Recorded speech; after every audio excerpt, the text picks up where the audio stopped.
The CDI, if you are left of center in the back course, the indicator will still point to the left side. To find the center line, you must fly opposite. We're almost to South Dakota. Also, correct opposite the indicator when flying outbound on the front course. How you correct is not a function of being on front or back course. It is a function of the heading of the airplane. Let's look at the dimensions of a typical localizer. To meet the 700-foot width requirement, the localizer on a 7,000-foot long runway is 5 degrees wide. 0.6 of a mile from the approach end of the runway, the localizer is about 500 feet from the center line to a full-scale deflection, or 100 feet for each dot off the center line. 5 miles from the approach end of the runway, a full-scale deflection from center to either side is about 1,700 feet. This amounts to a little less than 350 feet for each dot off the center line. The most common error when tracking a localizer is making large heading corrections. This results in making S-turns across the center line. When you are on the localizer center line, fly the inbound heading until the CDI moves off center.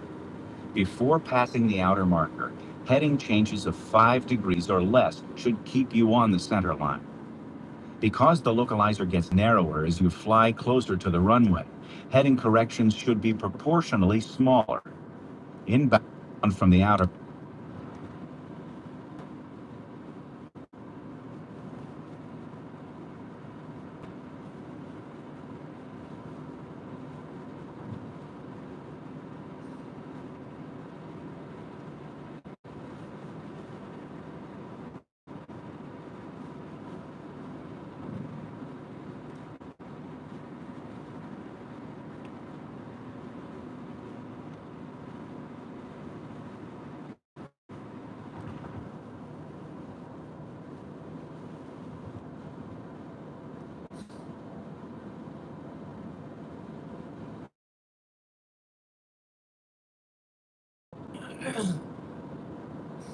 Dang it.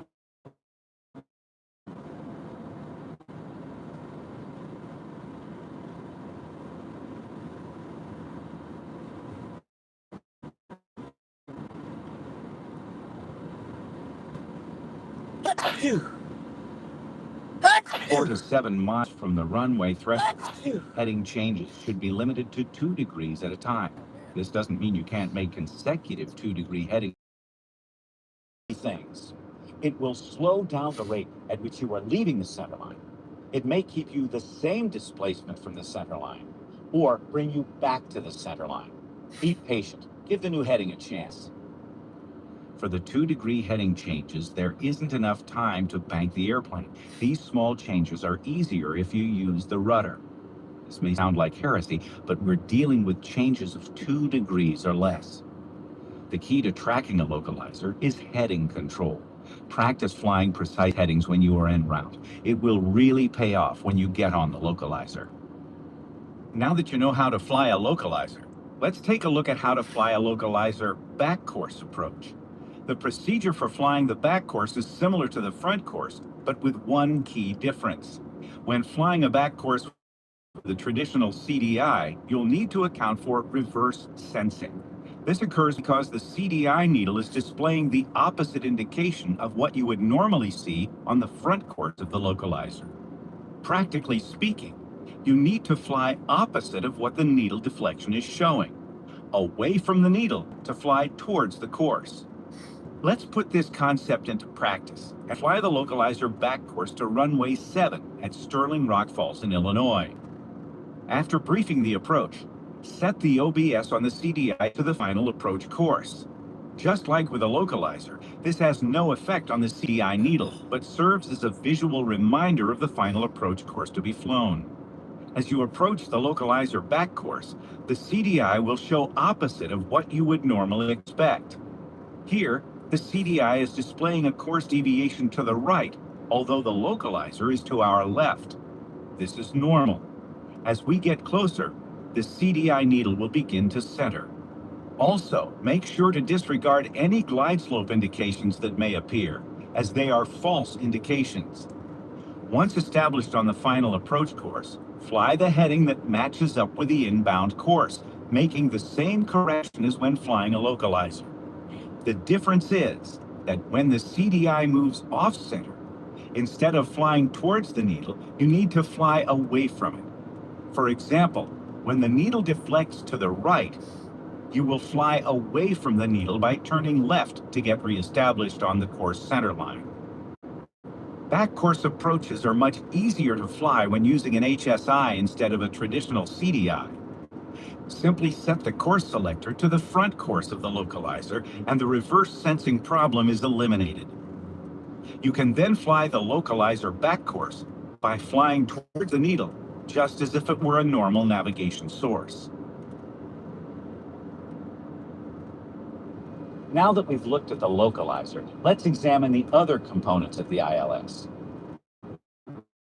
Marker beacons provide distance information. The marker beacon antenna is designed to transmit the signal straight up like a searchlight. The signal pattern is an ellipse perpendicular to the localizer's center line. At 1,000 feet above the antenna, the signal is about 4,800 feet wide and 2,400 feet thick. The aircraft must be located within the ellipse to receive the signal. To have the most precise fix, marker beacon receivers which have sensitivity selection should be in the low sensitivity position. All marker beacons transmit on 75 megahertz. Outer markers are located between 4 and 7 miles from the approach end of the runway. Interception of glide slope usually happens near the outer marker.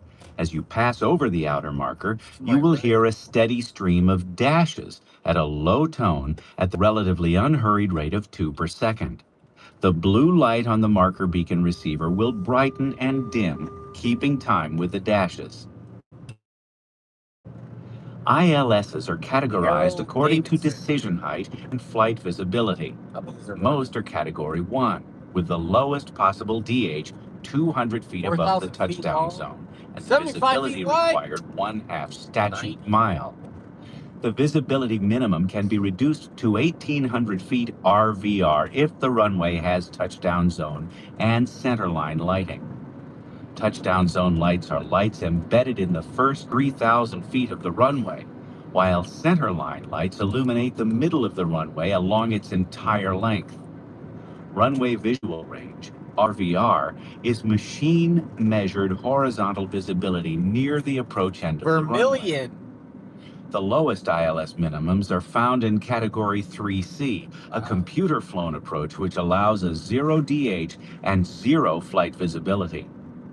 Category 2 and 3 ILSs require special pilot and aircraft certification. The glide slope provides vertical navigation for the approach. ILS glide slopes transmit on ultra-high frequencies. The 40 localizer frequencies are paired with glide slope frequencies. The dome. With most receivers, the UHF glide slope frequency is automatically selected when you dial in the localizer frequency. A glide slope is like a localizer laid on its side. Instead of left-right guidance, it provides up-down information. The glide slope antenna is positioned about 1,000 feet down the side of the runway from the approach end. The distance varies as needed to provide a projected glide slope threshold crossing height of 55 feet. The optimum glide slope descent angle is 3 degrees to the horizontal. To stay on a 3-degree glide slope requires a descent of 318 feet per mile. The glide slope needle points to the center line of the glide slope. This is a fly-up indication. This is a fly-down indication. Because the glide slope is a reflected signal, it's possible to receive indications anywhere around the antenna. Glide slope indications should be disregarded unless the approach chart specifies a glide slope. Because of the reflected signal, false glide slopes are above the real glide slope. The lowest false slope is more than 10 degrees to the horizontal. Approach procedures are designed to prevent intercepting a false glide slope, and the high descent rate required would warn the pilot. The lowest possible false slope would require a descent of more than 1,000 feet per mile. The glide slope is even more precise than the localizer. The total depth is 1.4 degrees, or 7/10 of a degree above and below the center line. The FAA refers to the part of the glide slope that intersects the localizer as the glide path. Let's look at the dimensions of an ILS glide path. At the outer marker, the center line of the glide path is about 1,800 feet above the runway, descending to about 200 feet above the runway, a half mile away from the runway threshold. At the outer marker, full scale above to full scale below the center of the glide path is about 800 feet. With the conventional glide slope indicator, a 1/2 scale deviation at the outer marker is about 200 feet above or below the glide path. When about a half mile from the runway threshold, the total glide path depth is about 100 feet, and a half scale deviation is about 25 feet. The rate of descent to stay on the glide path is a function of the ground speed. At 90 knots ground speed, the descent needed is 478 feet per minute. To find the approximate descent rate, divide the ground speed in half and multiply that by 10. At 100 knots, this yields 500 feet per minute as the approximate rate of descent. You should know the power setting for a 3-degree descent at ground speeds appropriate for your airplane in the approach configuration. The rate of descent tables are in the FAA approach chart books and on Jeppesen charts. Before intercepting the glide path, you should estimate your average ground speed based on the wind at your altitude and the surface wind. As the glide path is intercepted, reduce power to the setting that gives the proper descent for the estimated ground speed. Any deviations from the glide path less than half scale should be corrected by making pitch changes only. Remember, at the outer marker, a half scale is only about 200 feet and decreases to 25 feet a half mile away from the runway threshold. If the deviation is more than half scale, or if it is happening quickly, a power change must be made. Power changes should be small. If your estimated setting was anywhere in the ballpark, a change of 50 RPM for fixed pitch propellers or half an inch of manifold pressure for constant speed propeller airplanes should be adequate to return the airplane to the glide path without a substantial speed change. On the profile view of the approach chart, the glide slope intercept altitude, which is also the final approach fix, is shown by the lightning bolt. Glide slope angle and projected threshold crossing height are also depicted on the profile view. Required flight visibility is increased if elements of the approach or runway lights are out of service, or, for some approaches, if the RVR is inoperative. Jeppesen approach charts show these penalties on the approach chart, while the FAA lists them in the Terminal Procedure Supplement. If RVR equipment is out of service, the required visual range is converted to the comparable meteorological visibility. The ILS is not the only type of instrument approach procedure that features a glide slope.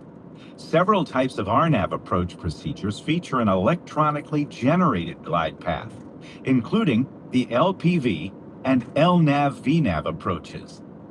These require a WASP-capable GPS receiver and offer descent minimums nearly as low as an ILS. Another type is barometric vertical navigation, called BARO-VNAV for short. This uses a flight management computer, typically found in larger turbine airplanes, to generate vertical guidance information based on sensed air pressure. BARO-VNAV approaches are not authorized without the local altimeter setting or during very cold temperatures. Finally, some localizer directional aids have a glide slope just like the one on an ILS. Check out the profile and minimums section on an LDA chart to see if one is available. Up to this point, we've focused on flying an ILS using conventional round gauges. If you're flying a glass cockpit airplane, like the Garmin G1000, you'll find that the glide slope indicator is not located with the localizer CDI. Instead, it is positioned up next to the altimeter, using a green diamond to represent the glide slope for an ILS. When flying an RNAV approach that includes a glide path, like an LPV approach, the glide path diamond will be magenta in color to indicate the source is GPS-based and not coming from a traditional ILS. Flying the ILS calls for accurate instrument interpretation and an understanding of the relationship between CDI and glide slope indicators and the aircraft displacement from the localizer and glide path center lines. Above all, make small corrections. The greatest fault in flying the ILS is impatience. The greatest virtue is patience. When you fly an instrument approach, the way it works out is usually determined by your state of mind as you go at it. You can watch some pilots try to stitch up an ILS final approach, and it's obvious they are behind what might be classified as the swoop and dip curve. It's clear that they're chasing something on that instrument panel. The result is that they go from the left of the localizer through the center and to the right. And they go from above the glide slope through it and below and on and on.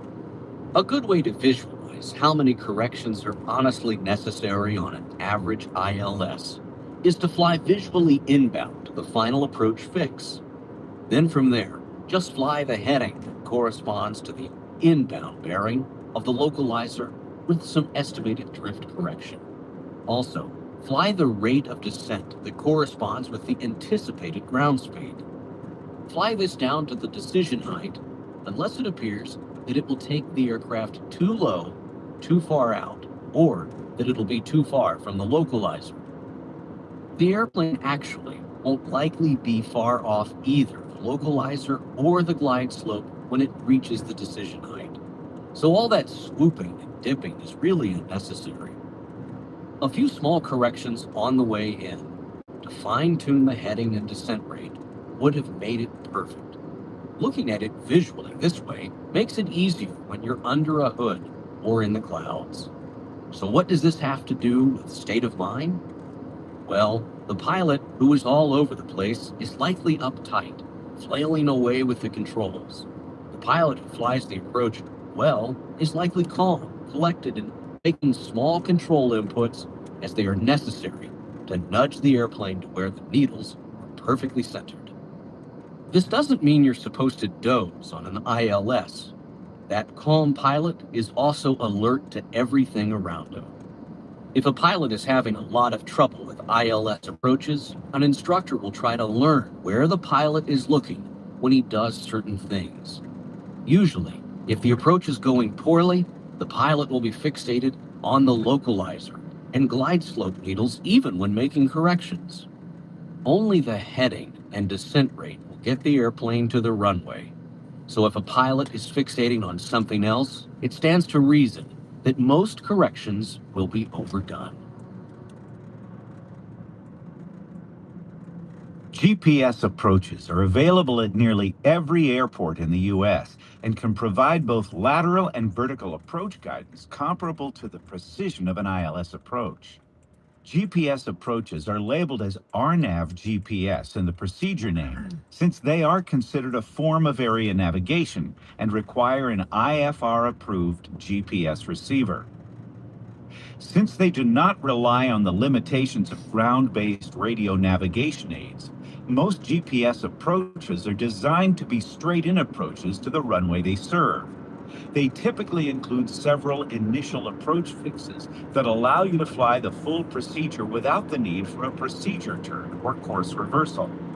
However, it will still Heck the yeah! pattern at one of the initial 80 approach miles an fixes hour, to help let's you get established go! when arriving from the opposite direction. In 48 order to fly miles a to go. GPS approach Yes, using the GPS as your primary navigation source, the database in the receiver must be current. The approach must also be defined in the database and loaded from there. While all GPS approaches have the same RNAV GPS title at the top of the procedure, each will have some differences in the minima section at the bottom of the chart. Options here include LPV, LNAV VNAV, or LNAV. LNAV is the most basic type of approach and provides left-right course guidance to the runway. and relies on step-down fixes for descents down to the MDA. The missed approach point is identified by a waypoint at the end of the final approach course. On the other end of the spectrum is the LPV approach, which is the most precise type of GPS approach available. LPV stands for Localizer Performance with Vertical Guidance and provides both lateral and vertical guidance down to the runway, similar to an ILS. This requires a WAAS-capable GPS like the Garmin 430W or GTN 650 and uses the WAAS correction signals to generate an electronic glide slope, providing a stabilized approach path to the runway. The lateral course is more precise than an LNAV-only approach, since the course is angular like a localizer, meaning the final approach course width automatically narrows as you approach the runway. Another significant difference between LNAV and LPV is that the LPV approach terminates at a decision altitude, or DA, whereas the LNAV relies on a minimum descent altitude, or MDA. This means that, like with an ILS, when you reach this decision altitude listed on the chart while flying the glide path, you must have the required visibility and runway environment in sight to continue to landing. If the runway is not in sight at the decision altitude, you must execute the missed approach immediately.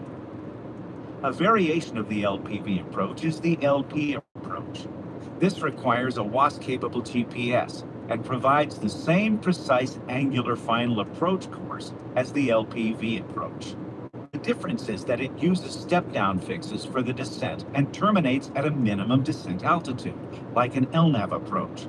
It will typically offer lower minimums, though, when compared to the LNAV option on the same procedure, since the final approach course width is narrower for the final segment of the approach. You may also see LNAV VNAV minimum as an option on a GPS approach chart, which was initially designed to be flown by jet aircraft using sophisticated flight management systems with barometric altimeter inputs. While WAAS GPS receivers like the Garmin GTN 650 are capable of flying LNAV VNAV procedures, the GPS will automatically select LPV as the approach type nearly all the time, since this is more accurate and offers lower minimums. When flying an LNAV or LP approach, a WAAS-capable GPS receiver can also provide an advisory vertical guidance via an electronic glide path. The term advisory is important because the glide path information is intended to provide a stabilized descent profile from a point near the final approach fix to the runway.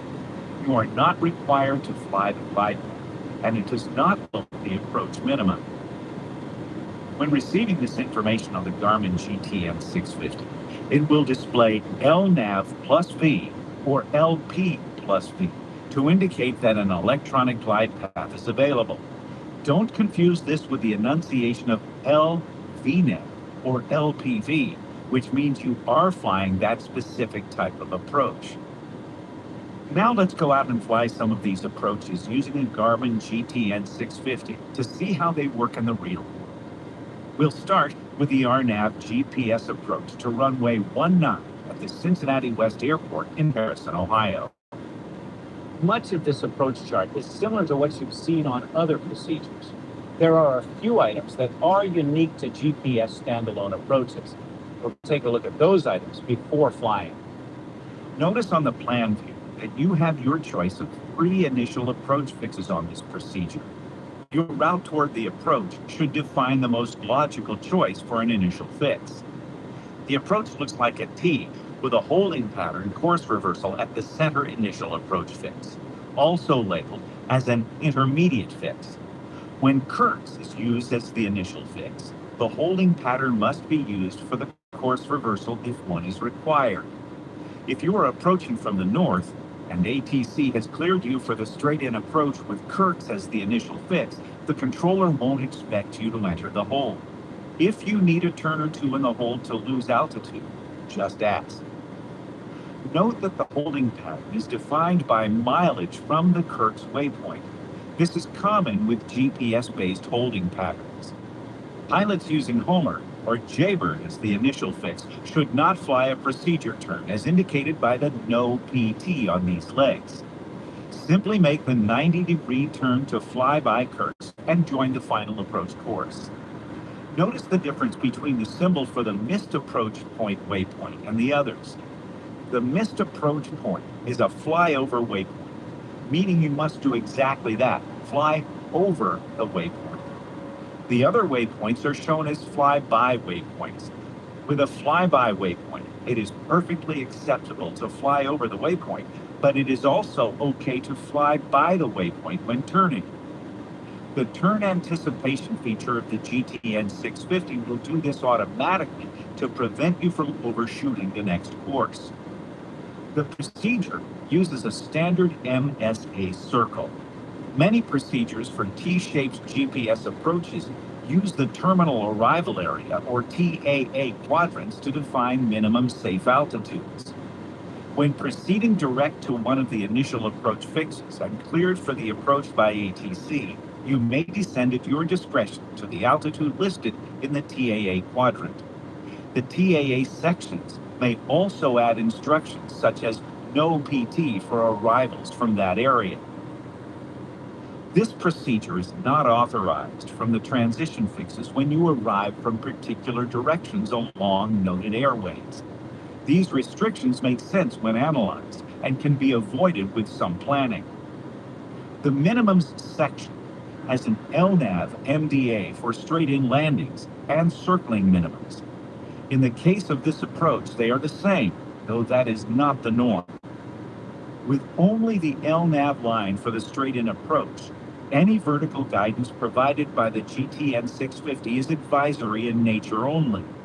It is still considered a non-precision approach and subject to the same MDA rules as other non-precision approaches.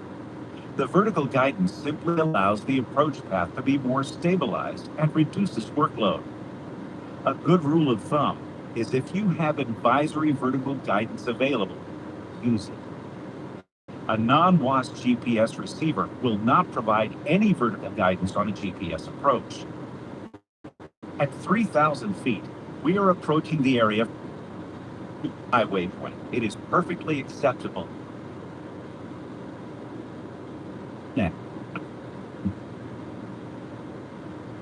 GPS approaches are available at nearly every airport in the U.S. and can provide both lateral and vertical approach guidance comparable to the precision of an ILS approach.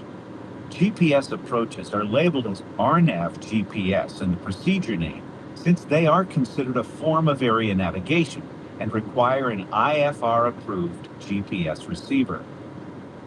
Since they do not rely on the limitations of ground-based radio navigation aids, most GPS approaches are designed to be straight-in approaches to the runway they serve. They typically include several initial approach fixes that allow you to fly the full procedure without the need for a procedure turn or course reversal. However, they will still include a holding pattern at one of the initial approach fixes to help you get established when arriving from the opposite direction. In order to fly a GPS approach using the GPS as your primary navigation source, the database in the receiver must be current. The approach must also be defined in the database and loaded from there. While all GPS approaches have the same RNAV GPS title at the top of the procedure, each will have some differences in the minima section at the bottom of the chart. Options here include LPV, LNAV VNAV, or LNAV. LNAV is the most basic type of approach and provides left-right course guidance to the runway Wakanda, and relies on step-down fixes for descents down to the Alcaster, MDA. Wakanda, South The missed Dakota. approach point is identified by a waypoint at the end of the final approach course. On the other end of the spectrum is the LPV approach, which is the most precise type of GPS approach available. LPV stands for Localizer Performance with Vertical Guidance and provides both lateral and vertical guidance down to the runway, similar to an ILS. This requires a WAS-capable GPS like the Garmin 430W or GTN 650, and uses the WAS correction signals to generate an electronic glide slope, providing a stabilized approach path to the runway. The lateral course is more precise than an LNAV-only approach, since the course is angular like a localizer, meaning the final approach course width automatically narrows as you approach the runway. Another significant difference between LNAV and LPV is that the LPV approach terminates at a decision altitude, or DA, whereas the LNAV relies on a minimum descent altitude, or MDA. This means that, like with an ILS, when you reach this decision altitude listed on the chart while flying the glide path, you must have the required visibility and runway environment in sight to continue to landing. If the runway is not in sight, the decision altitude, you must execute the missed approach immediately. A variation of the LPV approach is the LP approach. This requires a WAS-capable GPS and provides the same precise angular final approach course as the LPV approach. The difference is that it uses step-down fixes for the descent and terminates at a minimum descent altitude, like an LNAV approach. It will typically offer lower minimums, though, when compared to the LNAV option on the same procedure, since the final approach course length is narrower for the final segment of the approach. You may also see LNAV VNAV minimum as an option on a GPS approach chart, which was initially designed to be flown by jet aircraft using sophisticated flight management systems with barometric altimeter inputs. While WAS GPS receivers like the Garmin GTN 650 are capable of flying LNAV VNAV procedures, the GPS will automatically select LPV as the approach type nearly all the time, since this is more accurate and offers lower minimums. When flying an LNAV or LP approach, a WAS-capable GPS receiver can also provide an advisory vertical guidance via an electronic glide path. The term advisory is important because the glide path information is intended to provide a stabilized descent profile from a point near the final approach fix to the runway. You are not required to fly the glide path, and it does not lower the approach minimum. When receiving this information on the Garmin GTN 650, it will display LNAV plus V or LP plus V to indicate that an electronic glide path is available. Don't confuse this with the enunciation of LVNAV or LPV, which means you are flying that specific type of approach. Now let's go out and fly some of these approaches using a Garmin GTN 650 to see how they work in the real world. We'll start with the RNAV GPS approach to runway 19 at the Cincinnati West Airport in Harrison, Ohio. Much of this approach chart is similar to what you've seen on other procedures. There are a few items that are unique to GPS standalone approaches. We'll take a look at those items before flying. Notice on the plan view that you have your choice of 3 initial approach fixes on this procedure. Your route toward the approach should define the most logical choice for an initial fix. The approach looks like a T with a holding pattern course reversal at the center initial approach fix, also labeled as an intermediate fix. When Kirk's is used as the initial fix, the holding pattern must be used for the course reversal if one is required. If you are approaching from the north, and ATC has cleared you for the straight-in approach with Kirk's as the initial fix, the controller won't expect you to enter the hold. If you need a turn or two in the hold to lose altitude, just ask. Note that the holding pattern is defined by mileage from the Kirk waypoint. This is common with GPS-based holding patterns. Pilots using Homer or Jaybird as the initial fix should not fly a procedure turn as indicated by the no PT on these legs. Simply make the 90-degree turn to fly by Kirk's and join the final approach course. Notice the difference between the symbol for the missed approach point waypoint and the others. The missed approach point is a flyover waypoint, meaning you must do exactly that, fly over the waypoint. The other waypoints are shown as fly-by waypoints. With a flyby waypoint, it is perfectly acceptable to fly over the waypoint, but it is also okay to fly by the waypoint when turning. The turn anticipation feature of the GTN 650 will do this automatically to prevent you from overshooting the next course. The procedure uses a standard MSA circle. Many procedures for T-shaped GPS approaches use the terminal arrival area, or TAA quadrants, to define minimum safe altitudes. When proceeding direct to one of the initial approach fixes and cleared for the approach by ATC, you may descend at your discretion to the altitude listed in the TAA quadrant. The TAA section may also add instructions such as no PT for arrivals from that area. This procedure is not authorized from the transition fixes when you arrive from particular directions along noted airways. These restrictions make sense when analyzed and can be avoided with some planning. The minimums section has an LNAV MDA for straight-in landings and circling minimums. In the case of this approach, they are the same, though that is not the norm. With only the LNAV line for the straight-in approach, any vertical guidance provided by the GTN 650 is advisory in nature only. It is still considered a non-precision approach and subject to the same MDA rules as other non-precision approaches. The vertical guidance simply allows the approach path to be more stabilized and reduces workload. A good rule of thumb is if you have advisory vertical guidance available, use it. A non-WASP GPS receiver will not provide any vertical guidance on a GPS approach. At 3,000 feet, we are approaching the area from the southeast with Cincinnati West, India 67 flight planned as our destination. We are within 30 nautical miles of our destination, and the 650 has set itself to terminal mode. Terminal mode changes the scale of the CDI full deflection to 1 nautical mile either side of the course. During the en route phase of flight, the scale was set to 2 miles. 5 more. ATC has advised us to expect the RNAV 19 approach. To load this into our flight plan, press the Procedures button and select the approach option on the screen.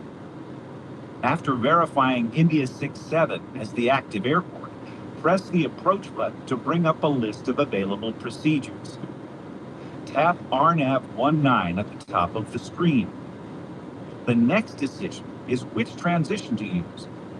Press the transition button and choose Homer, which makes the most sense for our direction of flight. At this point, the 650 wants to know if we would like to load or activate the approach. Loading it adds the approach to our flight plan, but doesn't change our current course. We'll choose that option for now. The waypoints and legs for the approach appear on the map with each corresponding leg. ATC has now cleared us for the approach, which is your cue to activate the approach on the 650. Press the Procedures button and select Activate Approach. The 650 plots a course from our present position to Homer. The other legs of the approach are now ready in sequence on the map display. While the OBS setting does not affect the action of the CDI when flying in leg mode, it's a good practice to set the course at the top of the OBS. Approaching Homer, the 650 advises us to plan a left turn to 276 degrees and begin a countdown. This is followed by left to 276 degrees now. Note the turn anticipation line on the map that takes us inside of Homer. As we are turning, the approach leg from Homer to Kurtz becomes active. Set the OBS in the CDI to 276. Approaching Kurtz, additional turn messages appear. Aligned with the final approach course and approaching the final approach fix, the status changes from terminal to LNAV plus V. This indicates that the 650 has verified RAIM and the approach is active. This permits us to descend at the final approach fix. The plus V indicates that the 650 will be providing us with the advisory vertical guidance discussed earlier. Beyond the vertical guidance, our approach chart tells us that we can descend to 2,500 for the leg to Davie, the final approach fix.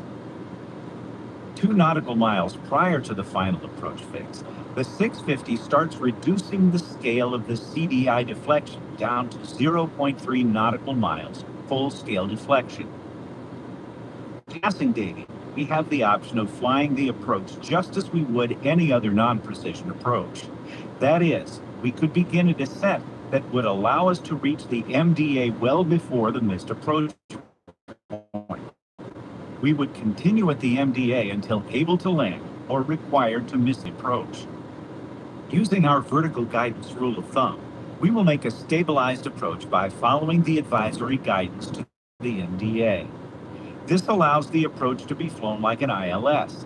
The difference is that we cannot descend below the MDA even while transitioning to the missed approach unless conditions are right for landing. Crossing the missed approach point, the 650 displays a pop-up with 2 options: remain suspended or activate GPS missed approach. Press the activate missed approach button and start a climbing right turn to 3,000 feet and return to Kurtz for the hold. The GPS will provide navigation guidance for the missed approach procedure and display the route to the missed approach holding fix on the moving map. Approaching Kurtz, the 650 advises us the most appropriate holding entry for our route of flight. The GTN 650 will continue to display course guidance on the external CDI during the hold entry and when established in the hold. Continue to follow the on-screen instructions. Keep the needle centered, and you'll fly a perfect holding pattern. Now let's look at the RNAV GPS approach to runway 29 at the Butler County Airport in Hamilton, Ohio, which includes LPV and LNAV VNAV options in addition to LNAV.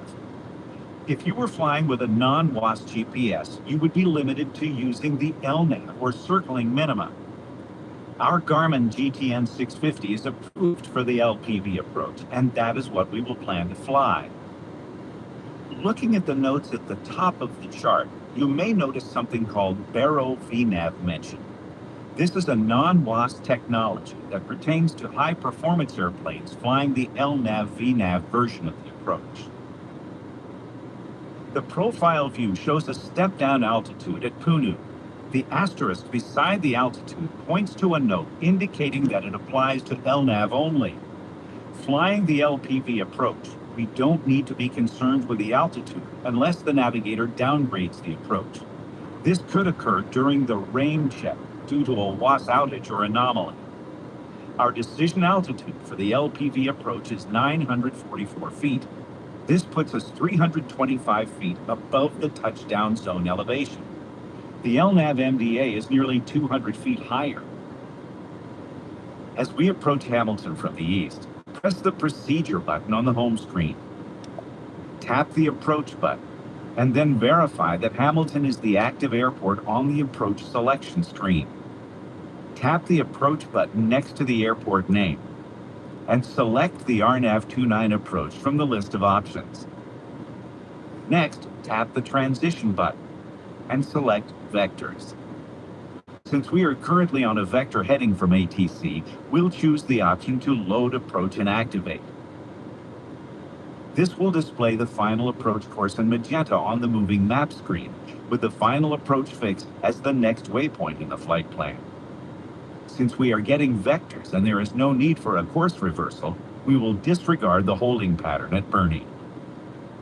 After intercepting the final approach course and on the intermediate leg inside of Bernie, we can descend to 2,600. The approach is active as shown by the LPV on the screen, and the glide slope needle has come alive. We will intercept and track the glide slope and hold. Like an ILS, we set a descent rate at power setting to keep the glide slope needle centered. Reaching the 944-foot decision altitude, we must decide if we can continue and land or if a missed approach is in order. In our case, the runway environment is in sight and we can proceed with landing. If the runway is not in sight at the decision altitude, you must immediately initiate a climb and follow the missed approach instructions, just like an ILS. That wraps up our review of GPS procedures and approaches. As you saw, A modern GPS navigator can make these operations very simple if you know how to use the unit. Take some time to learn your box well. It'll make its use under IFR much more relaxed and effective.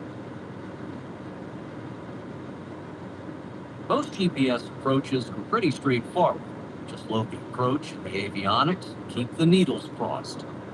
There's no need to tune radios, listen to Morse code, or worry about to/from flags. But don't let that simplicity lull you to sleep. There are some important details to consider before flying a GPS approach. For example, most GPS approaches will begin with a vector from ATC, as the controller sets you up to intersect the final approach course a few miles outside the final approach phase. That means you'll be assigned a heading and told its vectors for the RNAV approach. When you hear that phrase, make it a habit to activate vectors to final mode on your GPS. This will draw an extended final approach course on the map and highlight the final approach fix, making it easy to visualize where you are in relation to the runway. But while vectors to final is a quick way to activate the approach, be careful with this feature, especially at busy airports. Controllers will sometimes use initial or intermediate fixes for position reports or speed restrictions. For example, at Chicago Midway Airport, if you're being vectored for the RNAV approach, runway 4 left, you may be asked to maintain a certain speed until Chernu intersection. If you've already loaded vectors to final, that fix won't appear because it's outside the final approach fix. You'll have to scramble to reload the approach. A better idea is to start by loading the full approach, then activate vectors to final only when you know you're actually being vectored outside the final approach fix. That final approach fix is a critical point in an IFR flight. Before you descend close to the ground and instrument conditions, you should be absolutely certain that everything is configured properly. You know what to expect on the way down. This is no time for errors or uncertainty. First, make sure to monitor the status indicator on the GPS screen to see which type of approach you'll be flying. There are specific parameters that must be met in relation to your position and angle approaching the final approach fix, LPV or LP approach to activate. If the GPS doesn't like what it sees, it will fall back to an LMAV approach. That means it's critical to confirm you're seeing the type of approach you expected to see at the final approach fix. Match the minimum line on the chart to the GPS screen. Knowing what type of approach you'll be flying also makes it easier to fly a smooth approach. LNAV approaches have a fixed sensitivity from the final approach fix to the missed approach point. So a 2-dot deflection at 1 mile is the same lateral deviation as a 2-dot deflection at 5 miles. On the other hand, an LPV approach's angular approach course means a 2-dot deflection at 1 mile is much less than a 2-dot deflection at 5 miles. Far from the runway, deviations call for larger heading corrections while flying an LPV approach. Close to the runway, smaller corrections are required. In addition to the type of approach, you'll also need to confirm what type of vertical guidance to expect. The key question to ask is whether the glide slope you see displayed is a true glide slope or an advisory one. If it's LNAV plus V or LP plus V, you must adhere to any step-down fixes because obstacle clearance is not assured on an advisory glide path. You can still fly a constant descent rate, but verify you're at the correct altitude as you cross each step-down fix. And make sure you level out an MDA. This is not a decision altitude. 2 final checks to make the approach fix: navigation source and autopilot. On some GPS models, there's a CDI button that must be pushed to change the navigation source from radio to GPS. It's critical that screen matches the type of approach you are flying. Otherwise, the CDI will not be providing the correct information. This has caught more than one pilot by surprise, So take a moment to double check, and if you are using the autopilot or flight director, verify it's in approach mode with glide slope arm.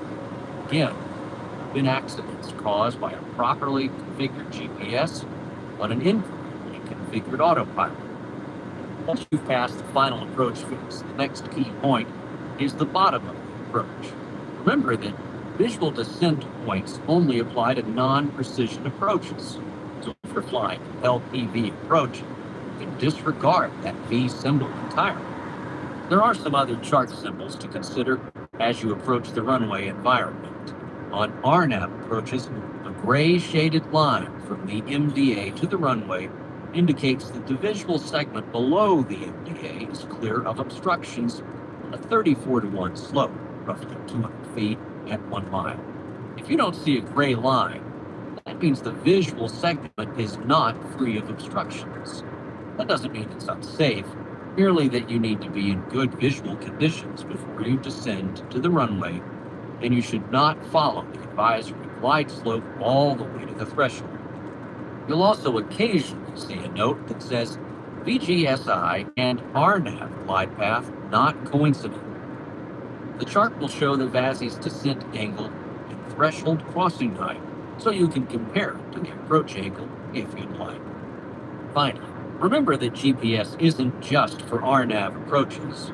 Flying an ILS approach, it's perfectly fine to use the GPS for the initial and missed approach segments. You're only required to fly the final approach segment with the localizer and glide slope. The GPS overlay may provide better situational awareness during the other segments. Approach procedures are designed to standards defined in the Terminal Procedures Manual. The TERPS manual also describes conditions required to approve deviations from the standards, which are only granted if they don't compromise safety. Most of the approach procedures we'll look at are standard. The others are unusual because of differences. Boston's Logan Airport also has a charted visual approach, the light visual to runway 33 left, which requires pilots to fly a radial until spotting the Boston Lighthouse, then turn left to intercept the final approach course. It's mainly for noise abatement, and it's only used with VFR minimums. The Martin State Airport in Baltimore has a VOR DME approach that is flown as a DME arc.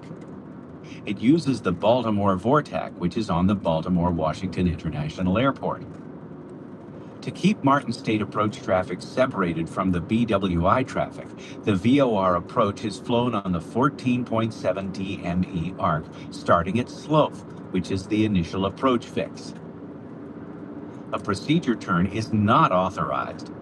A descent from 2,600 to 1,800 feet may be made at Cumbie, which is where the 21-degree radial intersects the arc.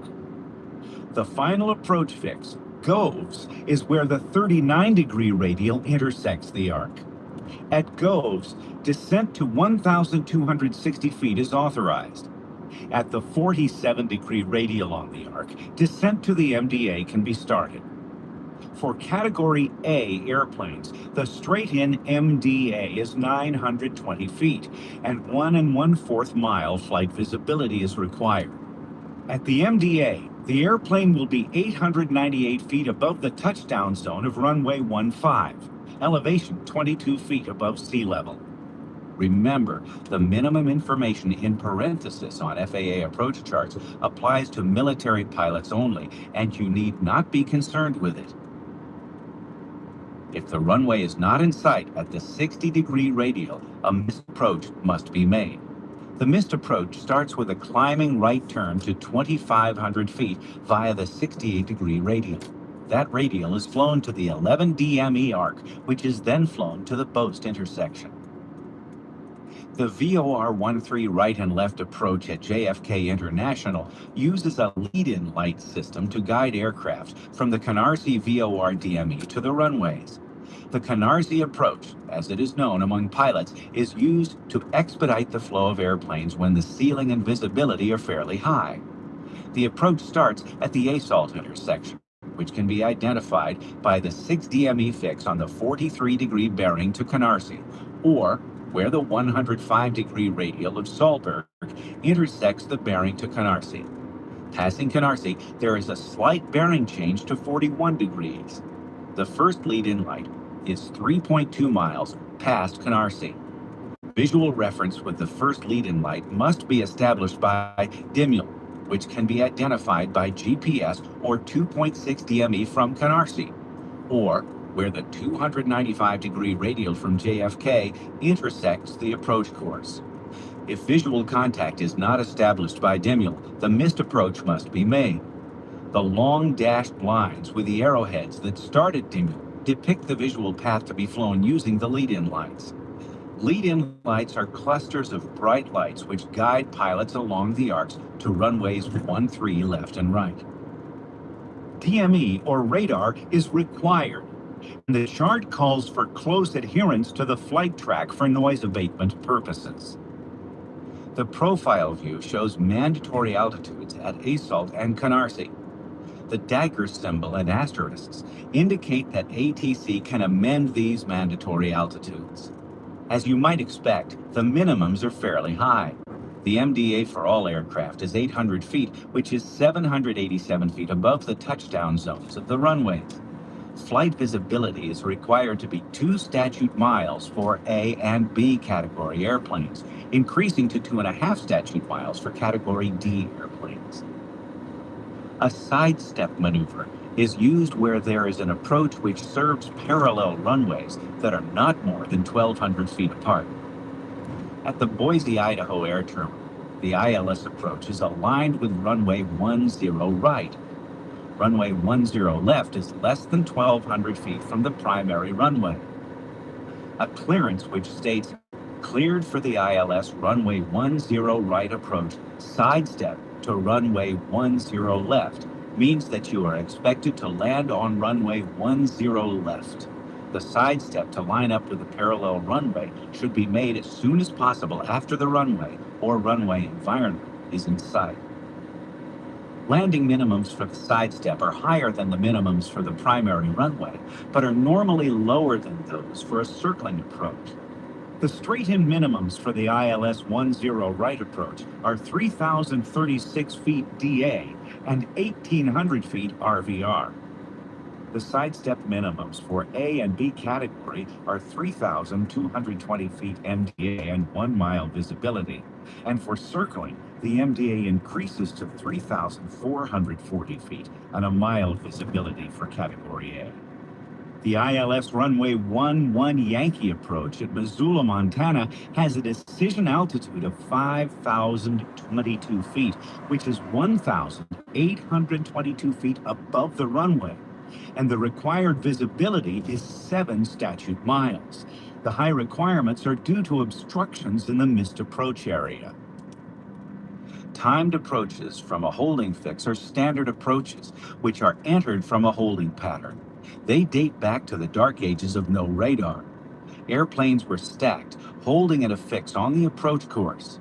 As the bottom airplane was cleared for the approach, the next airplane was given a time check and an approach clearance which specified the time to cross the final fix inbound. Pilots were expected to adjust holding to cross the final fix at the appointed time. Timed approaches from a holding fix can only be made at a control tower airport. If more than one missed approach procedure is available, none can involve flying back on the approach course. Surprises are the bane of the instrument pilot. Among the worst surprises are those you find while making an approach. Take a close look at the approach charts for your destination and alternate. Finding those surprises while you are on the ground is much better than finding them in the air. For most approaches to airports served by air traffic control, you'll likely have some vectoring. The most common procedure is to vector aircraft to the final approach course, though vectoring is also used for sequencing traffic. Generally, the controller will clear you for the approach just before or just after you intercept the final approach course. If you are cleared for the approach before you intercept, it'll likely be with a qualifier that a certain altitude will be maintained until the final approach course is intercepted. then the altitudes shown on the approach chart are the ones to use. While vectors seem automatic, with the controller issuing headings and you flying those headings, it's good to maintain situational awareness while being vectored. Most IFR airplanes have a GPS moving map display, either installed or handheld. This equipment is great while you're being vectored. You'll be able to see the same thing controller sees, including the ability to see your aircraft position right on the approach chart. You can tell how far out you are going to be when you intercept and have a picture of the angle of intercept.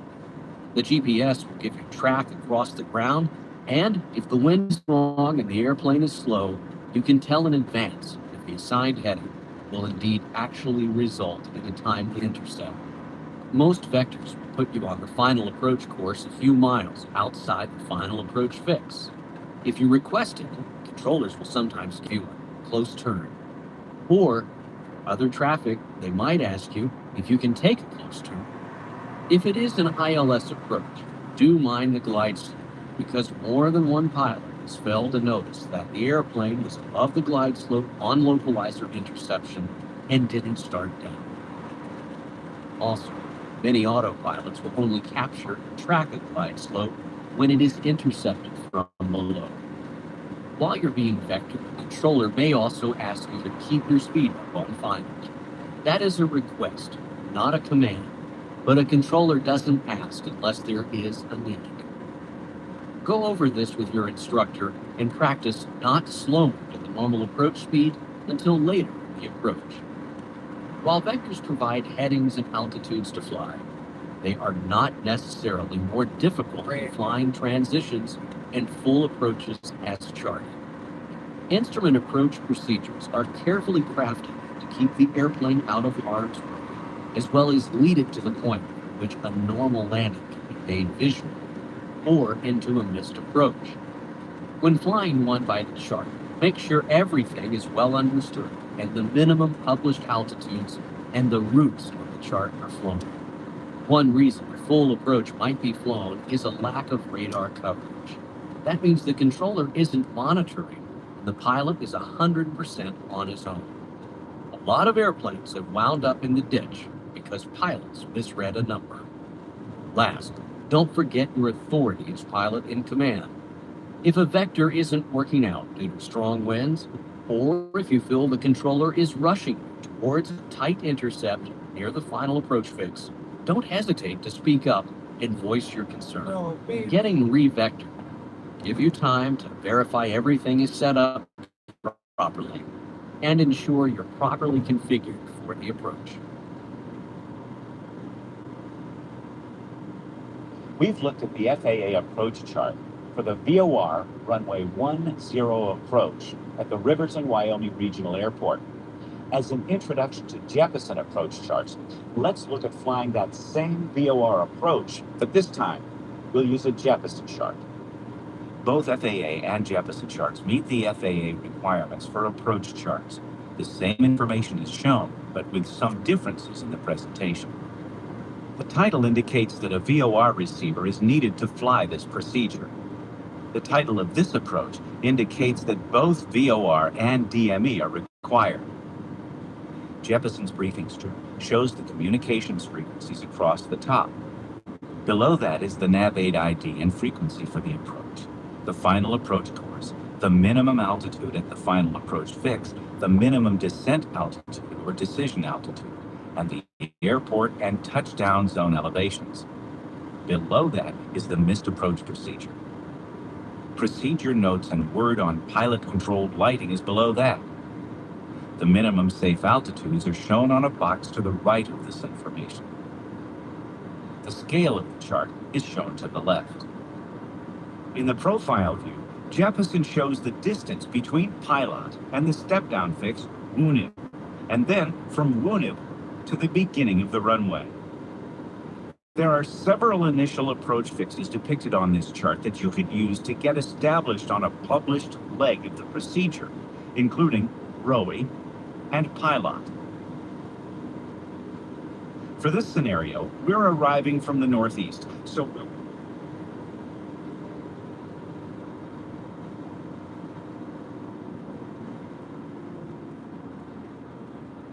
proceed to the Riverton VOR and then track outbound on the 281-degree radial towards Pilot.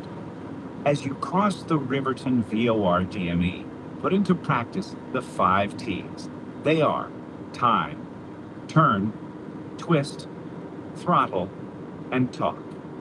The first T, time, is not necessary since we'll be able to identify Pilot up ahead using the DME distance from the Riverton VOR. Turn to a heading to intercept the approach course outbound. This turn is made to a heading which will intercept the 281-degree bearing from the Riverton VOR. Intercepts are made at 30 or 45-degree angles. In most cases, the 45-degree intercept is preferred because the outbound course will be intercepted closer to the station, giving you more time to get established outbound. Twist is changing the OBS to the outbound course of 281 degrees. Throttle is making the power reduction to the setting for approach speed. Talk is reporting to ATC as needed. If a report to ATC is not required, drop the last T. Remember to fly and navigate the airplane before talking. On the intercept heading of 326 degrees, wait until the CDI is halfway between a full-scale deflection and the center to turn to intercept the outbound course. As you fly outbound, don't chase the nav needle. At Pilot, a half-scale deflection is about 3,200 feet, increasing to 8,250 feet at the 10-mile limit for the procedure turn. Always use a guesstimated wind correction. Hold the heading. If you let the heading wander, you won't know where to start bracketing. Bracketing can be thought of as the art of finding the heading that keeps you on course. Bracketing consists of splitting the difference between a heading that took you off course and a heading that brings you back to a course. Don't change the heading until you have at least a 1 dot deflection of the CDI. With at least a 1 dot deviation, turn to make the needle move toward the center. Close to the station, the heading change should not be more than 10 degrees. The new heading will do 80 miles per hour, baby. Bring the Let's needle go. toward the center. Let's go. Stabilize the needle at 1 dot, or let the deviation hours to increase go. at a slower rate.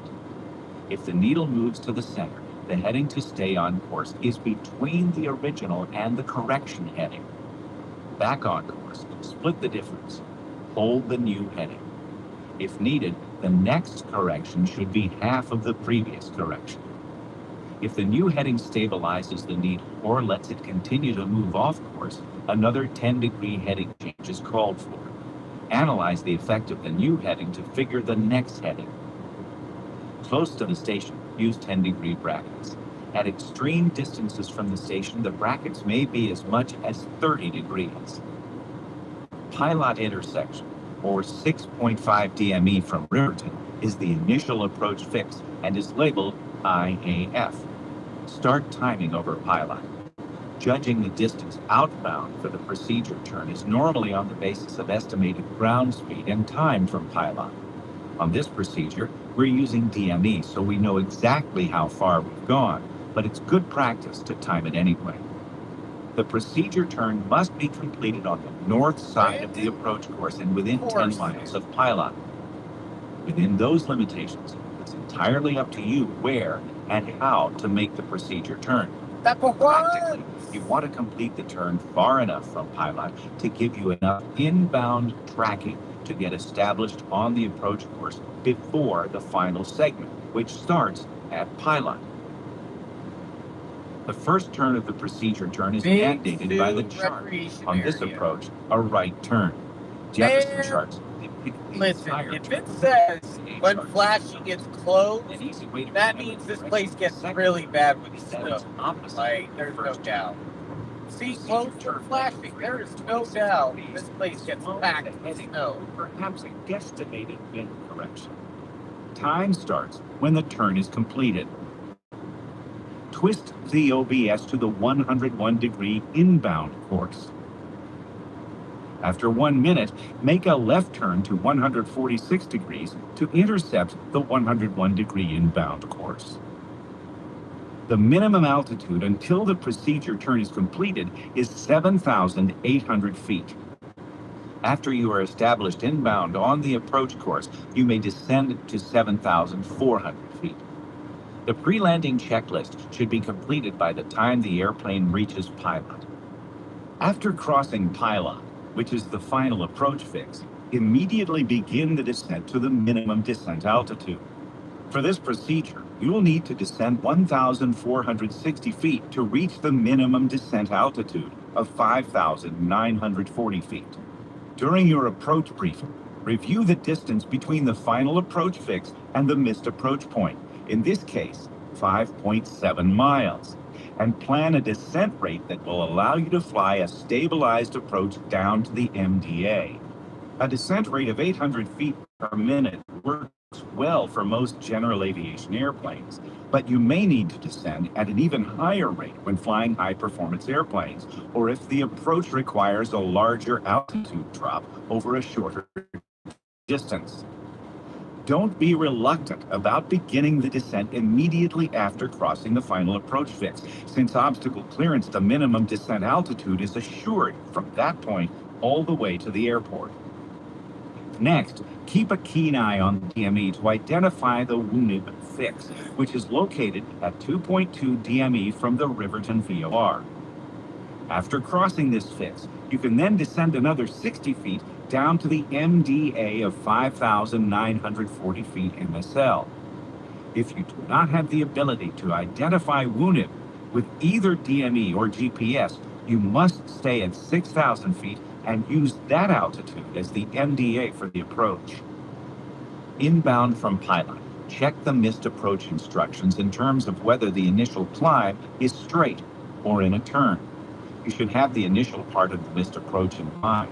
Don't try to memorize the entire missed procedure, but do know the initial move. Virtually all missed approaches start with a climb, so know whether to turn or go straight in the climb. You can descend below 5,940 feet if the runway is in sight. The airplane is in a position from which a normal descent will bring it to the touchdown portion of the runway, and the flight visibility is at least 1 statute mile. That completes our look at VOR approaches and an examination of Jefferson approach charts. Minnesota! Woo! We're in Minnesota! So coming up, we'll look closely at this maneuver. Let's go, Minnesota, Minnesota!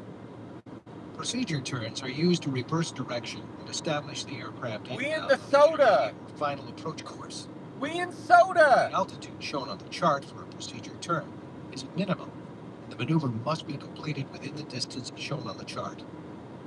Both this distance and the side of the course on which the procedure turn are charted are critical, because only by following the procedure are you assured of terrain and obstruction clearance.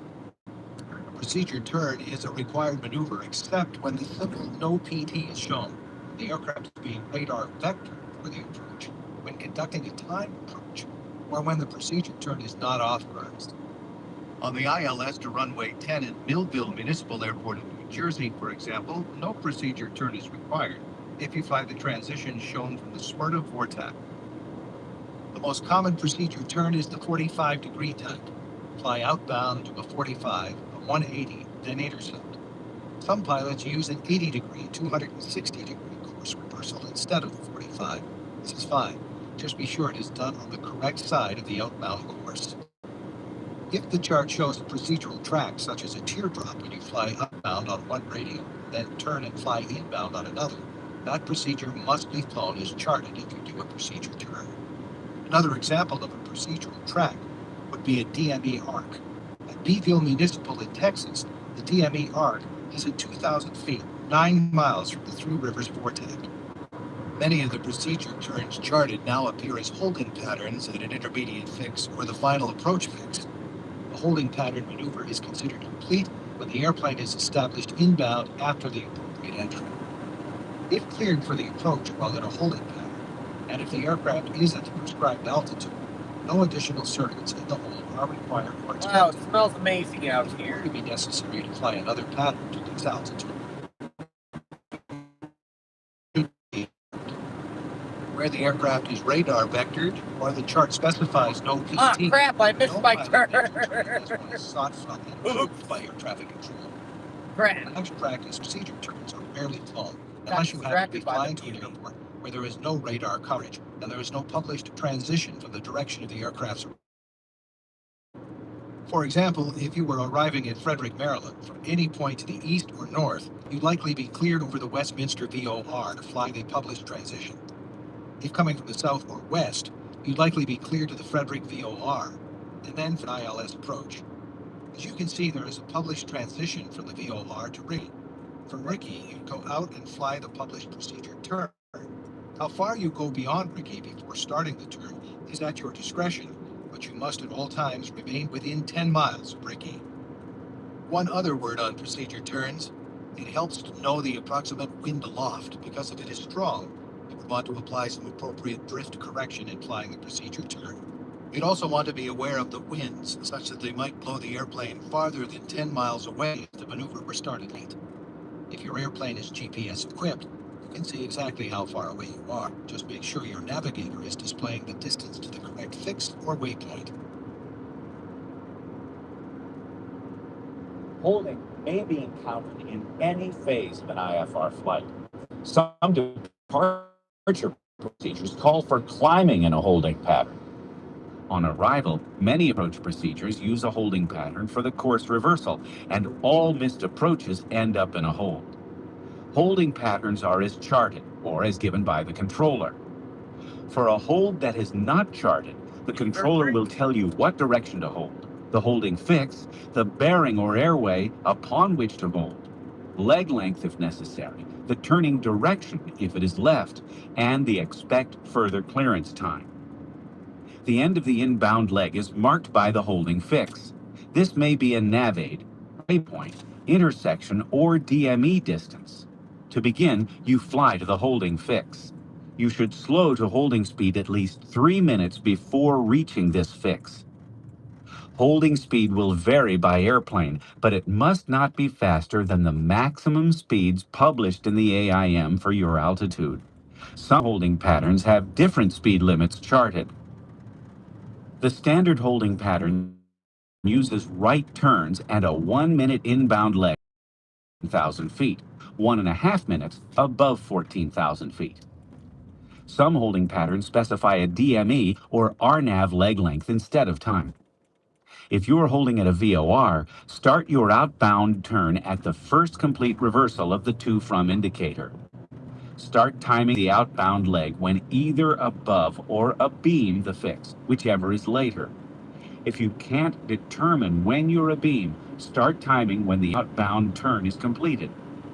At 14,000 feet and below, use 1 minute for the first outbound leg, and adjust the timing on the subsequent outbound legs to compensate for wind to make the inbound leg 1 minute.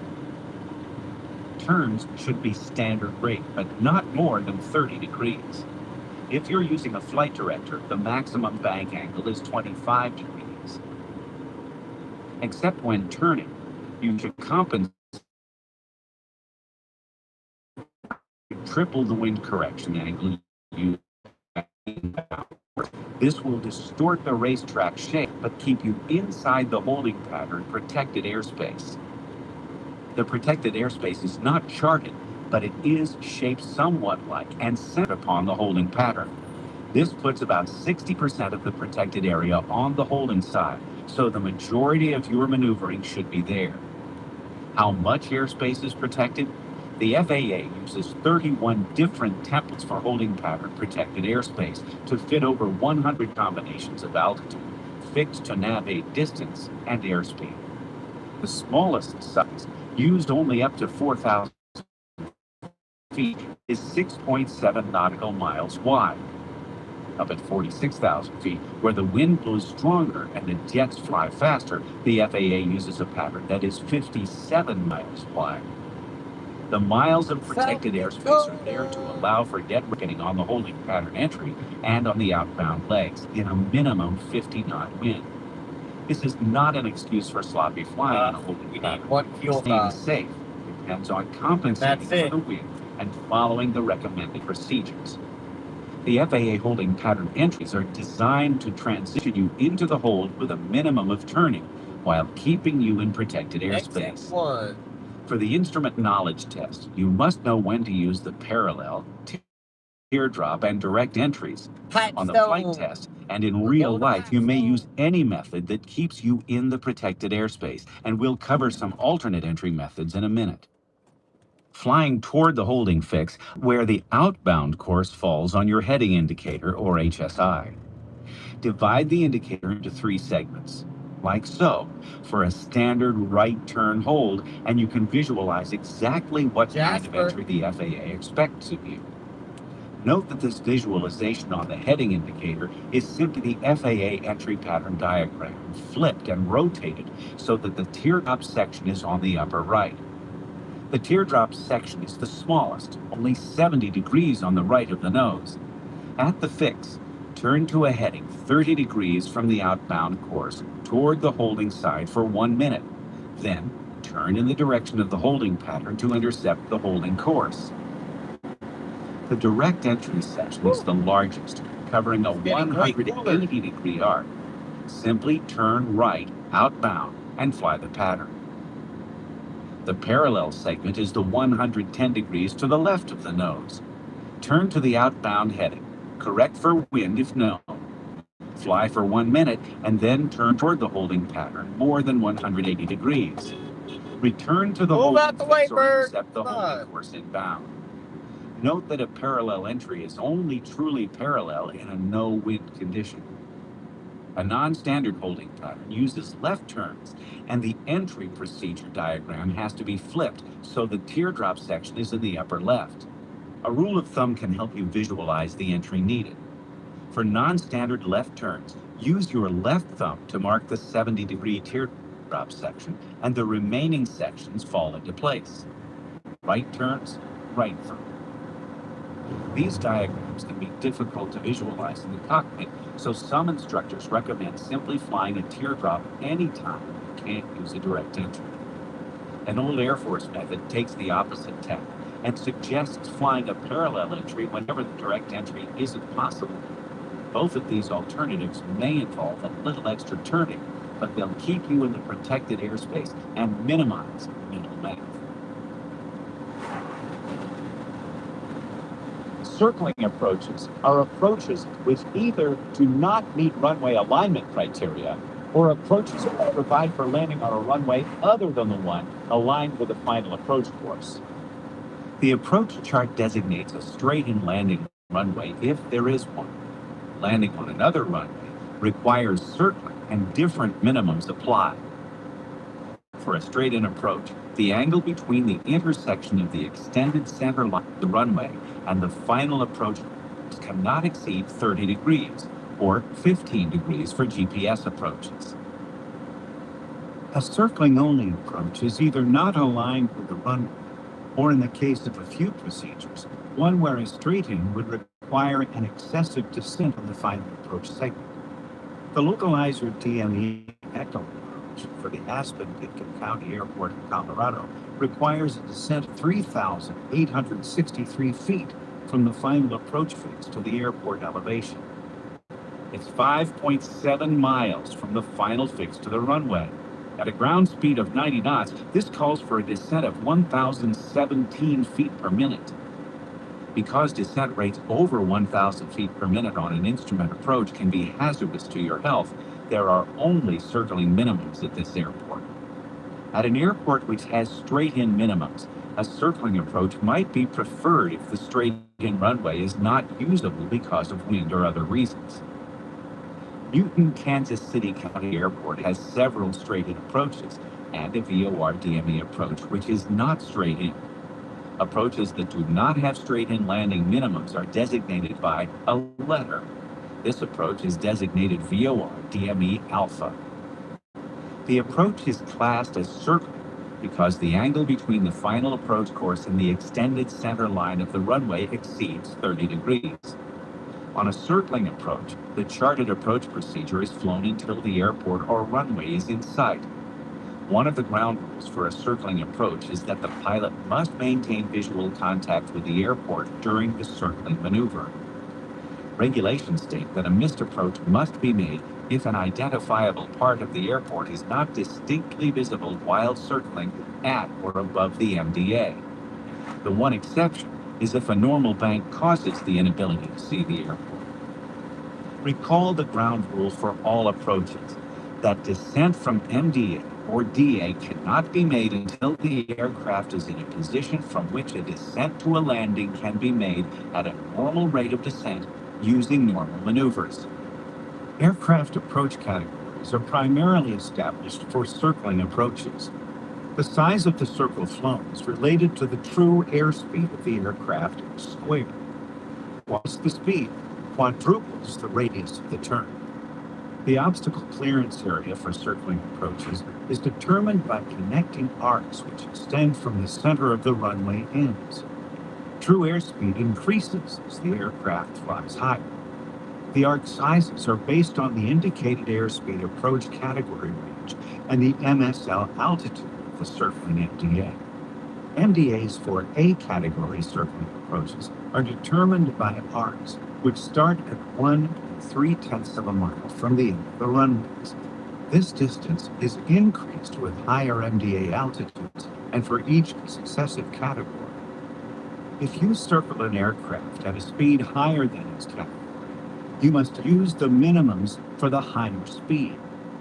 For example, a Category A Skyhawk being maneuvered at 100 knots would have to use Category B approach minimums. At some airports, you'll notice a dark inverse C symbol next to the circling minimums on the approach chart. This symbol may be ignored. It is a remnant of an earlier transition for circling radii and will be removed when the chart is updated. Circling MDAs may be less than 400 feet and as high as 1,000 or more feet above the airport elevation. Circling an airport at an altitude of less than 400 feet AGL in a slow airplane in marginal weather conditions while concentrating on keeping the airport in sight can present a lot of problems. On this approach to Rock Springs, Wyoming, the Category A circling MDA is 7,120 feet, and the required flight visibility is 1 statute mile. At 7,120 feet MSL, the airplane will be 360 feet above the airport elevation. If weather conditions are such that the airplane is just below the clouds at 7,440 feet, and the visibility is 1 statute mile, and it's dark, prudence would suggest landing straight in on runway 27. If the approach at Rock Springs seems like an extreme example, consider this approach. The Russell, Kansas VORDME Alpha minimum descent altitude for A category is 376 feet above the airport elevation. The airport has a beacon, and there are pilot-controlled medium-intensity runway lights and runway end identifier lights on runways 17 and 35. Flying this approach at minimums at night is not going to be a nice leisurely trip around the traffic pattern. All of the foregoing is to suggest that you have second thoughts before each and every circling approach. Even the Russell, Kansas approach becomes less threatening if the ceiling is 800 feet or so and the visibility is several miles. If weather conditions allow, go ahead and fly the circling approach as high as pattern altitude. If the weather is good enough that you can make a normal straight-in approach and landing without unusual maneuvers or excessive descent rates, you may land straight in, even if the approach only has circling minimums. On a circling approach, you are expected to maneuver by the shortest path to the base or downwind leg. There is no restriction against flying over the airport or other runways. If the ceiling permits, fly over the airport to observe the wind direction indicators and look for other traffic. Some procedures have limitations on where you can circle due to terrain or obstructions. These will be noted in the procedure notes section on the top left of the chart. If a landing cannot be made, a missed approach must start at the missed approach point. The published missed approach or an alternate procedure specified in a clearance must be followed. If visual reference is lost while circling, the missed approach should start with a climbing turn toward the landing runway. The turn should be continued until established on the missed approach course.